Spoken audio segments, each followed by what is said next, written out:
আসসালামু আলাইকুম সকলোকে মোৰ নতুন এটা ভিডিঅ'লৈ স্বাগতম জনাইছোঁ। আশা কৰোঁ ভিডিঅ'টো চাই সকলোৱে ভাল পাব, লাইক কৰিব, শ্বেয়াৰ কৰিব আৰু ছাবস্ক্ৰাইব নকৰাকৈ নাথাকিব। তেন্তে হওক আজিৰ মোৰ ভিডিঅ'টো আৰম্ভ কৰোঁ। আজি মই আবেলিৰ পৰা ভিডিঅ'টো আৰম্ভ কৰিছোঁ। আবেলি চাওক মাছ আনিছিলে, ধুনীয়া ধুনীয়া মাছ, নদীৰ মিছা মাছ, এইফালে আৰু কিবা কিবি মাছ আনিছে আৰু এইফালে মই লগে লগে মাছখিনি ভালকৈ ধুই মেলি লৈ আহিছোঁ। তো এতিয়া মই মাছখিনি ফ্ৰাই কৰি ল'ম। তো মাছত মই মছলা পাতি উঠাই লৈছোঁ আৰু যি লাগে আৰু নিমখ, হালধি, জলকীয়া গুড়ি আৰু তাৰপিছত এইফালে মাছৰ কণীও আছিল অলপমান, সেইখিনি ভাজিবলৈ কেইটামান পিঁয়াজ কাটি লৈছোঁ। তো পিঁয়াজ দি মাছৰ কণী ভাজি ল'ম। এইফালে টাৱাত মাছখিনি ভাজি লৈছোঁ। তেনেকৈ ৰাতিটো পাৰ হ'ল। তাৰপিছত নেক্সট ডে এইটো মৰ্ণিং। তো মৰ্ণিঙত মই প্ৰথমতে চাহ বহাই লৈছোঁ আৰু এইফালে ভাত আছিল, এইখিনি পুখুৰীত পেলাই থৈ আহিছোঁ আৰু এইফালে চাহো হৈ গ'ল ৰেডি। তো জিছান আৰু মই প্ৰথমে চাহ খাই লৈছোঁ, তেখেতে এতিয়ালৈকে উঠা নাই। তো সকলোৱে শুই আছে, ইমান সোনকালে উঠোঁ যে আমি, সেইকাৰণে ভোক লাগি যায় কেতিয়াবা জিছানৰ। তাৰপিছত এইফালে চব্জি তব্জি কাটিও আছোঁ লাহে ধীৰে আৰু সকলোখিনি কাম কৰি আজৰি হওঁ। আৰু এইফালে দালি বনাই লৈছোঁ, লাও বনাই আছোঁ আৰু এইফালে ভাজি এটা বনাম। তো কেৰাহী এটা বহাই দিছোঁ, অলপমান তেল দি লৈছোঁ। ইয়াত মই দুটামান শুকান জলকীয়া ভাঙি দিছোঁ। তো অলপমান পাঁচফোৰণ দি লওঁ। তাৰপিছত এইফালে চাওক লাওখিনি ইমান সহজতে গেলি গৈছে, যিহেতু ঘৰৰে গছৰ লোকেল লাও হয় সেইকাৰণে। আৰু এইফালে মই ভাজিখিনি এনেকৈ ঢালি দিছোঁ। তো ধুনীয়াকৈ হৈ আছে আৰু এইফালে শেষলৈ ভাতখিনি বনাই আছোঁ আৰু চাউলখিনি ভালকৈ ধুই লৈছোঁ। তো মোৰ ৰন্ধা বঢ়া কমপ্লিট। তো এতিয়া মই ৰুমলৈ যাওঁ আৰু ৰুমত কাম কাজ আছে বাৰু। এইফালে চাইছেনে বিচনা পাতি এনেকৈ পৰি আছে, এইখিনি ধুনীয়াকৈ উঠাই লওঁ আৰু চাফা কৰি লওঁ। ৰুম চুম ঝাৰু দিব লগা আছে আৰু এইফালে খিৰিকীখিনি খুলি দিছোঁ, যিহেতু এতিয়া গৰমেই লাগে ন। তো ৰুমবিলাক গৰম হৈ যায়। তো অলপ বতাহ চতাহ আহিলে বাহিৰৰ পৰা ভাল লাগে, ৰুমবিলাক ফ্ৰেছ লাগে, নহ'লে গেছ হৈ যায় ৰুমত। তো ৰাতিপুৱাৰ ভাগতে ধুনীয়াকৈ খুলি দিছোঁ আৰু এইফালে আহিছোঁ মই ৰুমকেইটা ঝাৰু দিবলৈ। সিদিনাৰ এটা ভিডিঅ'ত দেখাইছিলোঁ যে চৰায়ে বাঁহ সাজিছে আমাৰ সিটো ৰুমত খিৰিকীত।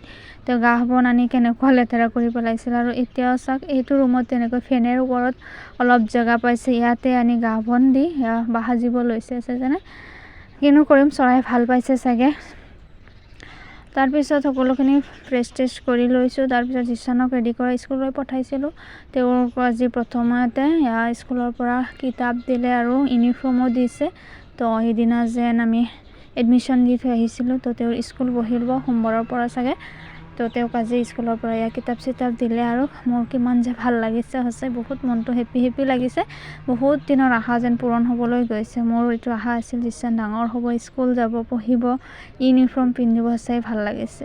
তো যিয়ে নহওক সকলোৱে দোৱা কৰিব, আশীৰ্বাদ কৰিব। আৰু এইফালে আমি ওলাইছোঁ আজি জিছানৰ নানীহঁতৰ ঘৰত যাবলৈ। জিছান অলপ কান্দি আছে, যিহেতু চকুত কিবা এটা পৰিছে, পানী চানী মাৰিছোঁ, তথাপিও ওলোৱা নাই চাগে, তেওঁৰ চকুত লাগি আছে। আৰু এইফালে কান্দি থকাৰ কাৰণে এইফালে গাড়ীত উঠিয়েই তেওঁ টোপনিত গুচি গৈছে। আৰু এইফালে বেছি দিনৰ কাৰণে অহা নাই আমি বাৰু, 2 দিন থাকিম বাৰু। জিছানৰ স্কুল যিহেতু এতিয়া আকৌ স্কুল অনুসৰি বন্ধ অনুসৰি থাকিব লাগিব, অহা যোৱা কৰিব লাগিব। আৰু তাৰপিছত আহি আমাৰ খেতি পথাৰ আৰু বননি পাই গৈছে, সেউজীয়াৰ মাজে আমি গৈ আছোঁ। আৰু এইফালে ঘৰ পাইছোঁ, দুপৰীয়া টাইমত আহিছোঁ, জুম্মাৰ দিন হয়, জুম্মাৰ টাইমত। তো হাজবেণ্ডে গুচি গৈছে, তেখেতে আমাক ড্ৰপ কৰি লগে যিহেতু তেখেত নগাঁও গৈ আছে। তো এইফালে ঘৰত কোনো নাই মানে আদিবাসত নাদিবা থাকিলেও তো জিছান খেলি থাকে। তো অকলে তো মোক মাতি আনিছে বল খেলিব, আবেলি হৈ গৈছে। তো তেওঁৰ লগত অলপ খেলিলোঁ। তো কাপোৰযোৰো তেনেকৈ চেঞ্জ কৰা নাই, যিহেতু অলপ লেতেৰা হৈ গৈছে। তো ৰাতিয়ে ধুনীয়াকৈ চেঞ্জ কৰি দিম। আৰু এইফালে আব্বাই বজাৰৰ পৰা ওচৰতে বজাৰ আছে, ফ্ৰেছ চব্জি কেইটামান আনিল আৰু সৰু মাছে ইয়াত আহিলে মই আনিব কওঁ আৰু। তো এইফালে জিছানক মাছ তাছ ফ্ৰাই কৰি তৰকাৰীৰ পৰা চব্জি উঠাই দি ভাত চাত খুৱাই লৈছোঁ, ৰাতি হৈ গ'ল যিহেতু। তো এইফালে ফেৰীৱালা যায় নহয়, গৰম দিন যিহেতু বৰফ পৰি যাই থাকে। তো জিছান এইবিলাক শুনি চিঞৰি থাকে, কান্দি থাকে, খাব লাগে, এইবিলাকতো ভাল নহয়। তাৰপিছত জিছানৰ মামাই নগাঁও গৈছিলে, তো নগাঁৱৰ পৰা আইচক্ৰীম আনি দিলে জিছান আৰু মোলৈ। তো আইচক্ৰীম খাই আমি দুয়োজনে ৰাতি আইচক্ৰীম খাই টোপনিত গৈছোঁ। আৰু তাৰপিছত নেক্সট ডে এইটো মৰ্ণিং, সকলোকে গুড মৰ্ণিং। তো ৰাতিপুৱা উঠিলোঁ, উঠি এইফালে বাহিৰলৈ ওলাই আহিছোঁ। আৰু এই ৰাস্তাটো সকলোৰে চিনাকি হৈ পৰিছে, মই ইয়াত আহিলে এই ৰাস্তাটো দেখাওঁ মোৰ ভিডিঅ'ত। ৰাস্তাটো ধুনীয়াকৈ নীৰৱ হৈ আছে, কোনো মানুহ নাই। ৰাতিপুৱা যিহেতু মই উঠি আহিছোঁ ৰাস্তাত।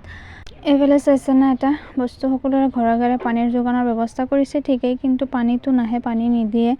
তো পানী দিলে ভাল হ'লে হয় বহুতৰে, যিহেতু আমাৰ ঘৰতে বিশেষকৈ ভাল হ'লে হয়। পানীত আইৰণ আছে, কাপোৰ চাপোৰ ধোৱা মেলা কৰা অলপ অসুবিধা হৈ যায়, কাপোৰ লেতেৰা হৈ যায় অতি সোনকালে। তো এইফালে আকৌ ফুলটো যে দেখাইছোঁ কিমান যে ধুনীয়া গোন্ধাই, ফুলটো বহুত ভাল লাগে।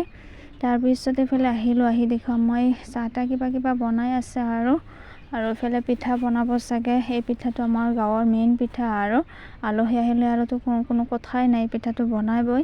তো আম্মাও ধুনীয়াকৈ ৰেডি কৰি লৈছে, ৰাতিপুৱাৰ ভাগতে পিঠা বনাই আছে আৰু জয় আহিছে ন ঈদলৈ, তো সকলোখিনি যা যোগাৰ কৰি আছে আৰু এইফালে ধুনীয়াকৈ পিঠাকেইটা ফুলাই আছে আৰু মই লাহে ধীৰে অলপ লৰাই দিছোঁ আৰু এইফালে গাখীৰো বখাই লৈছে, চেৱাই বনাব।